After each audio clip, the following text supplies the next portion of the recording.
Thank you Lord. 2026 வாக்குத்தத்தங்கள். ஜனவரி மாத வாக்குத்தத்தம். யோசுவா 3:5. யோசுவா ஜனங்களை நோக்கி, உங்களை பரிசுத்தம் பண்ணிக் கொள்ளுங்கள். நாளைக்கு கர்த்தர் உங்கள் நடுவிலே அற்புதங்களை செய்வார் என்றார். பிப்ரவரி மாத வாக்குத்தத்தம்.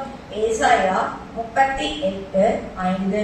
நீ போய் எசேக்கியாவை நோக்கி, உன் தகப்பனாகிய தாவீதின் தேவனாய் இருக்கிற கர்த்தர் சொல்லுகிறது என்னவென்றால், உன் விண்ணப்பத்தை கேட்டேன், உன் கண்ணீரை கண்டேன்.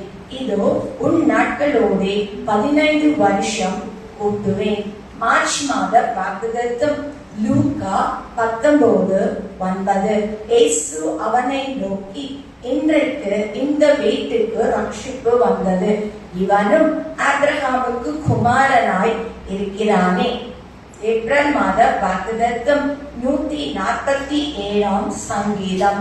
வசனங்கள் 13-14. அவர் உன் வாசல்களில் தாழ்பால்களை பலப்படுத்தி உன்னிடத்தில் உள்ள உன் பிள்ளைகளை ஆசீர்வதிக்கிறார். 14. அவர் உன் எல்லைகளை சமாதானம் உள்ளவைகளாக்கி உசிதமான கோதுமையினால் உன்னை திருப்தியாக்குகிறார்.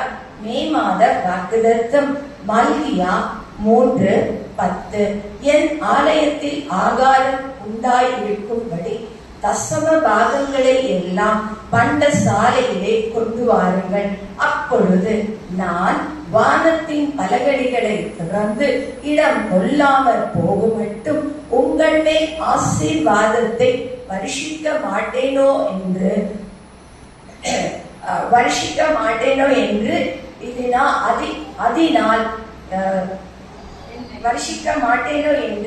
அதனால் என்னை சோதித்து பாருங்கள் என்று சேனைகளின் கர்த்தர் சொல்லுகிறார். Thank you Lord. சங்கீதம் 15. தாவீதின் சங்கீதம்.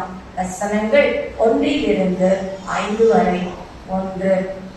கர்த்தாவே, யார் உம்முடைய கூடாரத்தில் தங்குவான்? யார் உம்முடைய பரிசுத்த பர்வதத்தில் வாசம் பண்ணுவான்? உத்தமனாய் நடந்து நீதியை நடப்பித்து மனதார சத்தியத்தை பேசுகிறவன் தானே.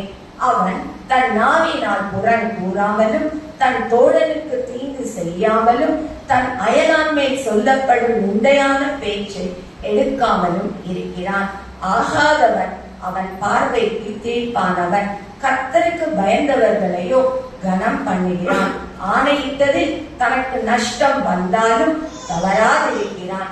தன் பணத்தை வட்டிக்கு கொள்ளாமலும் குற்றமில்லாதவனுக்கு விரோதமாய் பரிதானம் வாங்காமலும் இருக்கிறான்.